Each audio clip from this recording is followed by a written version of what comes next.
आदाब नाज़रीन, आप जुड़ चुके हैं पुंछ न्यूज एक्सप्रेस के साथ और आज हम इस वक्त तहसील सुरनकोट के एक दूर दराज इलाका जिसको हाड़ी बुड्ढा के नाम से जाना जाता है उसमें मौजूद हैं और यहाँ पे हमारे साथ खसूसी गुफ्तगू में बात करने के लिए मौजूद हैं अब्दुल रज़ाक खाकी साहब, जो यहाँ के साबका सरपंच भी रहे हैं। आज हम इनसे जानने की कोशिश करेंगे कि यहाँ की जो अवाम के मसाइल हैं वो क्या हैं और बतौर सरपंच होने के नाते इन्होंने किस कदर यहाँ पे अवाम के जो काम किए हैं जिनको लेकर आज ये अवाम के सामने रूबरू हो रहे हैं। जी खाकी साहब, सबसे पहले बहुत बहुत शुक्रिया आपका। सर, सबसे पहले मैं आपका शुक्रिया अदा करता हूं कि आप हमारी सरजमीन हाड़ी बुड्ढा में तशरीफ़ लाए। आपको हम मीडिया में सुनते रहे, आप हर इलाके में, दूर दराज पहाड़ी इलाके में जाकर लोगों से उनके मसाइल, उनकी कवरेज देते रहे। बड़ी खुशी हुई कि आप आज यहाँ तशरीफ़ लाए। हम आपका वेलकम करते हैं, खुश आमदीद कहते हैं। जी खाकी साहब, जिस तरीके से मैंने अपने नाज़रीन तक की बात पहुंचाई है कि इस वक्त जो इंतखाबी मुहिम का सिलसिला जारी है, उरूज पर जो है इस वक्त जितने भी उम्मीदवार हैं वो हर मकामात पहुंचकर आवाम के बीच में जो अपने मंशूरात रख रहे हैं। लेकिन इसी दौरान में अगर आवाम की बात की जाए, जिस तरीके से मैंने बताया कि आवाम काफ़ी बाशऊर है, मैं जानना चाहूँगा इस इलाका में जिस तरीके से मैं यहाँ पे दाखिल हुआ हूँ आज, यहाँ पे मैंने देखा कि काफ़ी अवामी मसाइल जिनका इजाला करना अभी काफ़ी बाकी है। लेकिन हो सकता है क्योंकि जिस तरीके से यहाँ पे सड़क का जो राब्ता है वो तो बना हुआ है लेकिन सड़कों की खस्ता हाल ही है। तो क्या लगता है आपको, जिस तरीके से आप आवाम के बीच में जा रहे हैं और चौधरी अकरम साहब के बारे में उन्हें वोट देने के लिए कह रहे हैं, तो मैं आपसे जानना चाहूंगा, आपने बतौर सरपंच यहाँ पे आपने फराइज को भी अंजाम दिया है, क्या क्या अवामी मसाइल यहाँ पे रहे हैं, किस तरीके से उनका आपने कितना इजाला करवाया, क्या क्या आपने काम किए हैं जिनको लेकर आज आप आवाम के बीच में जा रहे हैं? सर, ये बेसिकली ये डिस्ट्रिक्ट पुंछ का सबसे पिछड़ा हुआ इलाका हाड़ी बुड्ढा है। जब मैं यहाँ सरपंच बना था उस वक्त एक खंभा बिजली का नहीं था, एक बल्ब नहीं था, किसी के घर में एक बाथरूम नहीं था। और जब मैंने सबसे पहले काम शुरू किया तो मैंने यहाँ का पूरा सर्वे किया और मैंने सबसे पहले लोगों को सोलर लाइट दिलाई। हर घर में हमारी सोलर लाइट होगी। ऐसा डिस्ट्रिक्ट पुंछ में पहला गांव हाड़ी बुड्ढा है जहां हर घर में सोलर लाइट है। उसके बाद मैंने बिजली पे काम किया और ऐसा कोई घर नहीं है जहां आज बिजली का बल्ब नहीं है। यानी जब मैं आया था टोटल एक बल्ब नहीं था, तो हमने 101% लोगों को सोलर लाइट दिलाई हर घर में। उसके बाद हर घर में बिजली दिलाई। हर घर इस वक्त बिजली पहुंची हुई है हमारी। उसके बाद यहाँ एक बाथरूम नहीं था, अगर कोई मुलाजिम भी था उसके घर में भी बाथरूम नहीं था, ये कोई नहीं कह सकता। और मैंने 100% लोगों को बाथरूम दिया। एक नंबर सोलर लाइट दी, नंबर 2 बिजली दी, नंबर 3 बाथरूम लोगों को हर घर में एक बाथरूम दिया। इसके अलावा सर, मैंने बाथरूम जब बनवाने के लिए लोगों से मशवरा किया, लोगों को राय दी कि हमारा निसफ ईमान सफाई है, हमारे पास बाथरूम नहीं है, हमारी बड़ी दिक्कत है, हमारी माएँ बहनें ये सब पर्दे के मसला है। तो लोगों ने कहा हमारे पास इतना पैसा ही नहीं है। मैंने कहा पैसा मैं गवर्नमेंट से दिलाऊंगा। लोगों ने ये कहा हमारे पास जो सीट होती है बाथरूम में वो नहीं है, उसके पाइप बिछाने वो नहीं है। तो मैंने 1,80,000 रुपया अपनी जेब से खर्च किया और ट्रक यहाँ मैदाने में लगाया। मैदान में ट्रक लगा के लोगों को कॉल की, मैंने कहा आपको 1,80,000 को सामान दे रहे हैं, अलबत्ता जब आपका बाथरूम का बिल बन जाएगा उस वक्त मेरी ये पेमेंट कर देना। लेकिन मुझे 1,80,000 में से 10,000 भी नहीं मिले, बाकी लोगों ही के पास रहे। लेकिन कम से कम मैं इससे खुश हूं कि कम से कम बाथरूम हमारे 100% बन गए। उसके बाद सर जब हमने बिजली पे भी काम कर लिया और उसके बाद हमने इस पे काम कर लिया, बाथरूम भी हमारे बन गए, तो सोलर लाइट भी हमने लोगों को दे दी। उसके बाद हमारे सर मैंने 300 पेंशन केस मेरा इस गांव में है। इस गांव में इशूलेस कोई नहीं होगा, हैंडीकैप कोई नहीं होगा, ओल्ड एज कोई नहीं होगा, जिसको पेंशन ना लगी हो ऐसा कोई इस गांव में कोई नहीं होगा। इसके अलावा जहां आप खड़े हैं ये रोड का सर्वे नीचे से डिपार्टमेंट ने कर दिया था, लेकिन हम गवर्नमेंट के साथ लड़े, डिपार्टमेंट के साथ लड़े। मैं 3 दिन 3 रात, जिसको हम अपनी जुबान में पो कहते हैं, जनवरी की सर्दी में इस नाले में जहां आप खड़े हैं इस नाले में 3 दिन 3 रात बाहर सर्दी में रहा बगैर बिस्तर के। और हमने ये पीछे से लेकर गाड़ियां ली, सर्वे डिपार्टमेंट से जबरदस्ती करवाया। जो मैंने कहा हमारी गाड़ियां जो है यहाँ से, क्योंकि वो जंगल टू जंगल थी, डिपार्टमेंट को सार रख के साथ में वहां से लेकर ये 1.5 किलोमीटर तक ये हमारा सर्वे है। वहां जब ये हमने सारा, हमारे साथ लोग थे, 300 आदमी थे, उन्होंने वो भी 3 दिन 3 रात मेरे साथ रहे। 1.5 किलोमीटर रोड जब हमने वहां तक ले गए, जंगल से आबादी में रोड निकाली हमने, ये रोड मैंने निकाली है बैठा के। इसके अलावा हमारे पास सर राशन का मसला रहा। यहाँ पे 2-3 बार तूफानी बारिश हुई तो उसकी वजह से लोगों की फसलें तबाह हुई। 6 महीने का राशन मैंने एक बार लोगों को फ्री दिलाया। फिर दूसरी बार हमारा ये तूफानी समझो कि हमारी बिजाई के टाइम में हम फसलें नहीं बीज पाए, उस बार मैंने 6 महीने का लोगों को फसल लोगों को बैठे घर बैठाए फ्री दिलाया। इसके बाद सर हमारा ये रोड का मसला रहा सर। कोई सरपंच डिस्ट्रिक्ट पुंछ में ये नहीं कह सकता न कर सकता है कि वो 1,80,000 रुपया अपनी जेब से खर्च करके लोगों के बाथरूम बनवाए। डिस्ट्रिक्ट पुंछ में ऐसा कोई सरपंच नहीं है। मैं चैलेंज करता हूं कि पूरी स्टेट में नहीं है। नंबर 2, ये जो रोड नीचे से आ रही है जिसकी खस्ता हालत है आपने देखी है, हमें शिकवा है गवर्नमेंट से, हमने इंतजामिया से शिकवा है कि जिस एजेंसी ने ये रोड बनाई उनके जेईज पे हमें शिकवा है, एईज की शिकवा है, डी पे शिकवा है कि उन्होंने प्रॉपर चैनल काम नहीं किया। लेकिन ये रोड नीचे से ऊपर तक आने में 1,60,000 रुपये मेरी जेब से खर्चा हुआ। 1,60,000 मैंने खुद जेब से खर्चा किया। J&K में ऐसा कोई सरपंच बताओ जो रोड पे 1,60,000 रुपये आवाम के लिए खर्चा करे, ऐसा कोई नहीं है। उसके अलावा मेरे गांव में हाई स्कूल के लिए जगह नहीं थी, उसके लिए भी मैंने 1,60,000 रुपये अपनी जेब से नगद कैश निकाल के अपने बाल बच्चे का जो मेरे पास था वो निकाल के मैंने हाई स्कूल को जगह खरीद कर दी, उसमें बिल्डिंग तामीर करवाई। और ऐसा कोई बताओ मुझे, मैं कहूंगा मैं उसके पांव चूम लूंगा तो जो पूरी स्टेट में ये बताएगा कि मैं सरपंच हूं और मैंने 1,60,000 रुपये रोड के लिए लोगों को जहां पे डिस्प्यूट हुए लोगों को देकर रोड निकाली, या 1,60,000 रुपया अपने जेब से खर्च कर इस हाई स्कूल के लिए जगह दी और वहां बिल्डिंग बनवाई। यही नहीं किया सर हमने। जब जहां हमारा हाई स्कूल था बिल्डिंग, उसके अलावा भी 6 कमरे मैंने एक सेक्शन करवा के लाए, एक बिल्डिंग और 6 कमरे अलग लगाए। इसके अलावा हमारे पास यहाँ कृषि मल्ला है, यहाँ वहाँ मिडिल स्कूल था, वो पूरा रिपेयर करवाया मैंने अपने सरपंच के दौर में। रिपेयरिंग करवाने के बाद वहाँ मैंने एक बिल्डिंग लाई, वो बिल्डिंग भी बनवाई मैंने वहाँ, और हर स्कूल को ग्राउंड दिया ताकि वहाँ हमारे बच्चे खेल सकें। इसके अलावा सर ये आप इसमें जहाँ बैठे हैं ये हमारा नाला है, यहाँ पे आप पीछे देखेंगे ये भी हमारे 6-7 नाले हैं।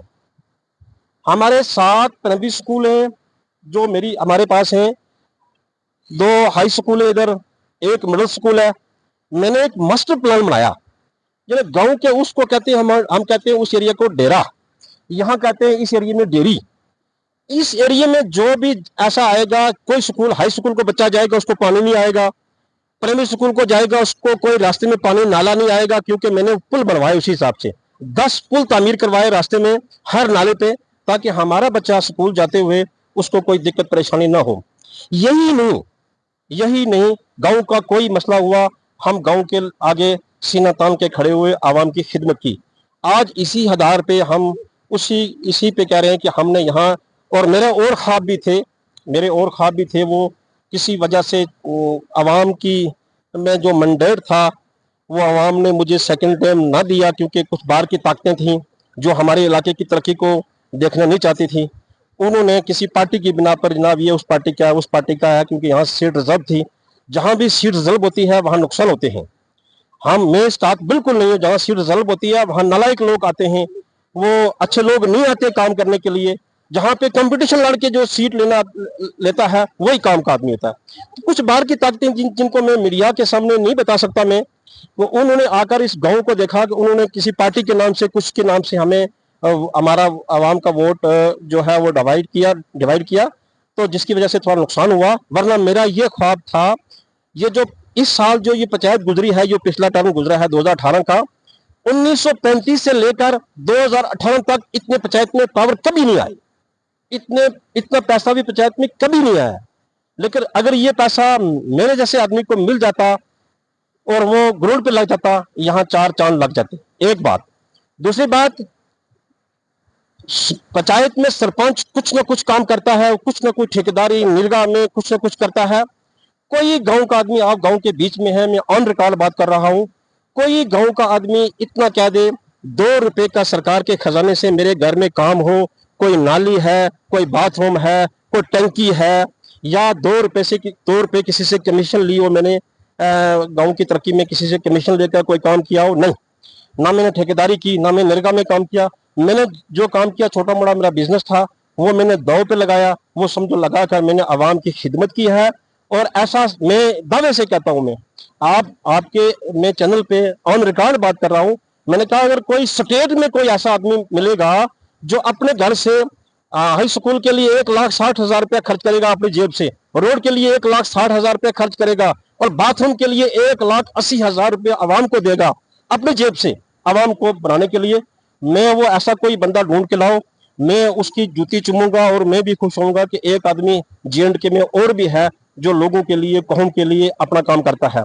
ये मेरा, हम इसी बिना पे आज हम आवाम में जा रहे हैं, आवाम से रिक्वेस्ट कर रहे हैं, आवाम से वोट मांग रहे हैं, क्योंकि हमने आवाम का काम किया है। और किसी को जैसे कोरोना काल हमारे इलाके में आया, हमारे लोग बाहर फंस गए, वो पहला शख्स था मैं जिसने ये आवाज उठाई। पहला शख्स था, रात के 8 बजे लॉकडाउन का ऑर्डर हुआ था, और 9:30 बजे मेरी न्यूज चली गई थी सब चैनलों को, सब पेपर में, कि हमारे लोग पंजाब में, हरियाणा में हैं, दिल्ली में फंसे हैं। लिहाजा ये हमारे साथ बड़ी नाइंसाफी है कि एकदम यक लगत लॉकडाउन किया है और हमारे लोग फंस गए हैं। यानी आवाम के लिए कोई काम हमने नहीं छोड़ा जो आवाम की मफाद का हो और वो पीछे रहा हूं मैं। जी खाक साहब, एक बात जरूर जानना चाहूंगा, क्योंकि हमारे देखने वाले जो नाजरीन हैं वो इस बात को लेकर कहीं ना कहीं सोच में जरूर पड़ जाएंगे। जिस तरीके से आपने कहा कि जो फसलों की भरपाई करने के लिए, जिस तरीके से आपने बताया कि यहाँ पे 2 मरतबा आपने लोगों को मुफ्त राशन दिलवाने का जो काम किया था। अमूमन लोगों को ये लगता है, क्योंकि इस वक्त मुफ्त राशन की बात की जाए तो सरकार की जानिब से पिछले कई सालों से मुफ्त राशन दिया जा रहा है। यहाँ पे ये बात जरूर वाज़ेह करनी होगी कि जब आपने आवाम को मुफ्त राशन दिलवाया था तो वो क्या आप उस वक्त दौरे इक़्तिदार में थे, वो कौन सी सन थी, क्योंकि यहाँ पे लोगों को ये बात करनी होगी। सर मैं असल में 2011 में यहाँ सरपंच बना है। उस वक्त कोई ऐसी गवर्नमेंट की स्कीम नहीं थी कि कोई राशन फ्री दे रहे हैं। आज तो और राशन कहीं ना कहीं क्या है वो मैं नहीं कह सकता इस वक्त, लेकिन उस टाइम उस वक्त कोई लोगों को राशन फ्री नहीं मिल रहा था। लेकिन मैंने जब इंतजामिया से बात उठाई, डिपार्टमेंट से बात उठाई, डी सब से बात उठाई कि हमारे लोगों के पास छोटी मोटी फसल थी वो तबाह होगी, बर्बाद होगी, इनको राशन दो, तो इंतजामिया ने, हमने बड़ी अप्रोच करके, बड़ी रिक्वेस्ट करके दौड़ धूप करवा के लोगों के लिए उस वक्त 6 महीने का राशन एक बार लाया, 6 महीने का राशन एक बार लाया। जी खाकी साहब, ये बात जरूर वाज़ेह होगी, लेकिन उसी के साथ साथ मैं ये भी जानना चाहूंगा, जिस तरीके से आपने बताया कि 1,80,000 रुपया आपने जो बैतुल खुला लोगों के बनवाने थे, उसको उस वक्त उन्हें वो मजबूरी थी कि जब उनको पेमेंट तो बाद में मिलेगी, लेकिन वक्ती जो उन्हें उनकी जो जरूरियात थी वो पूरी करनी थी। उसी के साथ आपने बताया 1,60,000 रुपया यहाँ पे सड़क के तामीराती काम में आपने अपनी जेब से खर्च किया, और उसी के साथ साथ जो स्कूल की आपने बात की है वहां पे लगाया। मैं जानना चाहूंगा क्या जोश रहा, क्या जज्बा रहा, क्या आपने खिदमत खलक समझ के जो है, क्योंकि आपने जाती जेब से अखराजात किए सिर्फ अवाम की बहबूदी के लिए, ऐसा क्यों? सर बेसिकली उस वक्त आवाम में, लोगों में ये शोर नहीं था कि वो, क्योंकि हमारे इलाका जंगलात है, आगे पीछे लोग, बाथरूम की उनमें लोगों में अवेयरनेस नहीं थी, तो लोग इतना पैसा खर्च करने के लिए तैयार ही नहीं थे कि वो बाथरूम की सीट है, पी ड्रॉप है, वो सारे जितना सिस्टम है वो खरीद नहीं पा रहे थे।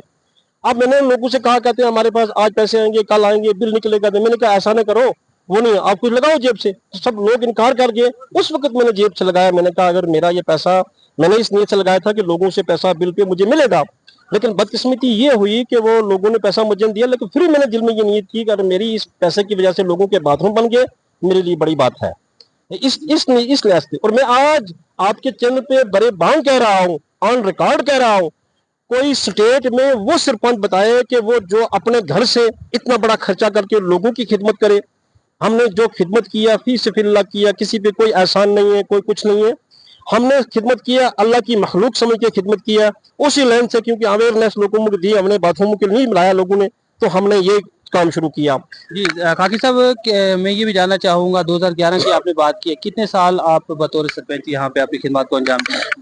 सर मुझे बहुत शार्ट मौका मिला है, मैं 5 साल ही सरपंच रह पाया, तो जो मुझसे हो सकता था, मैं गारंटी देता हूँ आपके ऑन रिकॉर्ड, ये हमारे लोग हैं, आप इधर आप घुमाओगे कैमरा, ये लोग हैं हमारे, मैं ऑन रिकॉर्ड ये बात कह रहा हूँ कि कोई मुझे बताए ऐसा सरपंच जो अपने घर से इतने बड़े खर्चे पे इतनी डेवलपमेंट करे और उसको कोई गर्ज गवाइज ना हो, कोई और गर्ज नहीं हो।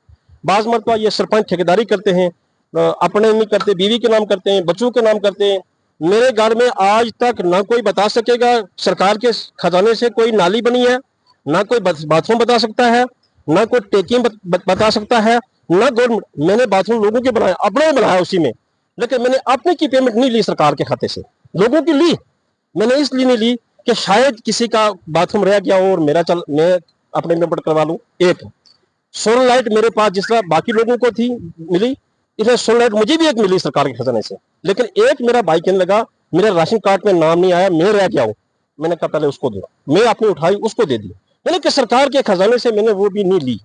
तो आज उसी बिना पर अगर हम लोगों से रिक्वेस्ट कर रहे हैं कि हम आगे भी यही हमारे प्लान है कि हम इंशाल्लाह दिल खोल के काम करेंगे, हम उसी बिना पर लोगों से वोट भी मांग रहे हैं।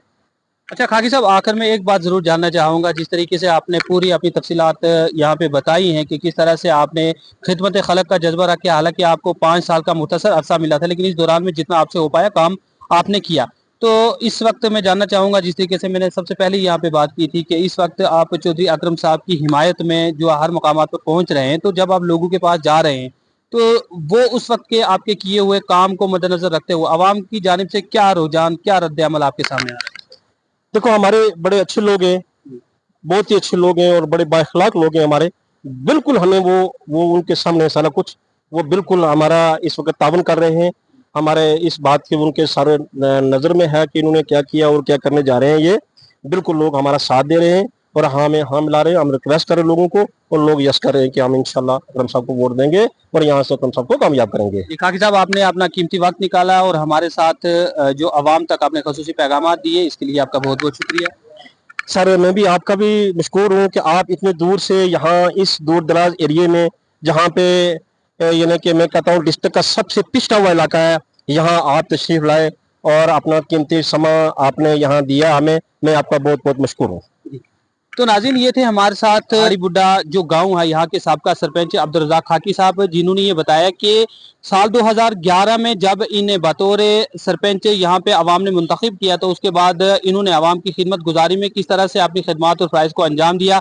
यकीनन इसमें कोई दोहराई नहीं है कि जम्मू कश्मीर में पहली बार ऐसा कहीं सुनने को मिल रहा है कि कोई मुतल्लिका सरपंच अपने जेब से अखराजात करके अवाम की खिदमत गुजारी करे, क्योंकि अमूमन ऐसा देखा जाता है कि अवाम की जानिब से कई बार जो सरपंच हज़रात हैं उन पर काफ़ी इल्ज़ाम तराशी भी की जाती है कि उनकी जानिब से अवाम की खिदमत गुजारी में कोताही लापरवाही बरती गई है, और कई बार ऐसा भी कहा जाता है कि किसी ने ऐसा कुछ काम नहीं किया है कि जिससे अवाम को मफाद हासिल हो सके। लेकिन जिस तरह से यहाँ की मकामी अवाम ने हमें बताया कि किस तरह से यहाँ पे डेवलपमेंट के काम किसके दौर इक़्तिदार में हुए थे, तो हमने ये मुनासिब समझा कि उस शख्सियत से जरूर जान पहचान की जाए, उस शख्सियत से जरूर रूबरू हुआ जाए, क्योंकि उस शख्सियत से ये बात करना जरूरी थी कि किस तरह से डेवलपमेंट के काम जो है वो यहाँ पे किए गए थे। तो आज हमारे साथ अचानक यहाँ पे हमें जो साबका सरपंच अब्दुल रज़ाक खाकी जी जो हमें यहाँ पे मिल गए और इनसे हमने बात की, और आपने भी मुलाजा फरमाया कि किस तरह से इन्होंने बताया है कि इन्होंने अपने दौर इक़्तिदार में खिदमत खलक का एक जज्बा रखकर जिस तरीके से आवाम की खिदमत गुजारी को अंजाम दिया है, उसी को मद्देनजर रखते हुए आज ये चौधरी मोहम्मद अकरम साहब की हिमायत में यहाँ पे आवाम के पास जा रहे हैं और आवाम से अपील कर रहे हैं कि जिस तर्ज पर इन्होंने यहाँ पे खिदमत खलक का जो जज्बा रखा था, तो चौधरी मोहम्मद अकरम साहब जो हैं उनका जो खानदान है वो पिछले कई अरसा से, कई सालों से जो अपनी खिदमत गुजारी को अंजाम देता हुआ आ रहा है, और जिस तरह से वो अवाम की खिदमत गुजारी करने में उन्होंने अपना एक नाम बनाया है। अवाम उनके साथ जमे गफीर तादाद में मौजूद है। इसकी एक मिसाल कल उनकी एक रोड शो जो रैली निकाली गई थी, उसमें अवाम ने वहां पे शामिल होकर जाहिर कर दिया है कि किस तरह से अवाम के दिलों में उनके लिए मोहब्बत और प्यार है। तो यकीनन इसमें कोई दोहराई नहीं है कि जिस तरीके से इन्होंने बताया कि बतौर सरपंच जिस तरीके से इन्होंने अखराजात अपने जेब से करके और सरकारी जो फंड थे उनको छोड़ के जिस तरीके से इन्होंने जेब से अखराजात किए हैं, तो ये काबिल इस्ताइश की बात है यहाँ की अवाम के लिए, और उम्मीद करेंगे कि आने वाले वक्त में अवाम इन पर दोबारा से जो है वो एतमाद करेगी, क्योंकि सुबह का भूला हुआ अगर शाम को घर लौटाए तो उसके भूला हुआ नहीं कहते हैं। जिस तरह से इन्होंने बताया, यकीनन हम ये उम्मीद रखेंगे कि आने वाले वक्त में अवाम फिर से इन्हें अपना नुमाइंदा मुंतखब करेगी, और जितने भी अधूरे काम है जिस तरीके से उन्होंने बताया कि इनके दिल में काफ़ी ख्वाहिशात थी यहाँ पे तामीर तरक्की के कामों को लेकर, लेकिन मुख्तसर अरसा मिलने की वजह से वो पूरी नहीं हो पाई। लेकिन इंशाअल्लाह आने वाले वक्त में अगर इन्हें दोबारा से अवाम मौका देती है, इन्हें वो मौका मिलता है, तो उनको भी पूरे तरीके से यहाँ पे अमल आवरी उन पे की जाएगी और आवाम के जितने भी मसाइल हैं उनको हल करवाया जाएगा। तो आज की इस खुसूसी गुफ्तगू में मेरे साथ बस इतना ही। अपने मेजबान मोहम्मद अमीन को दीजिए इजाजत। अल्लाह हाफिज।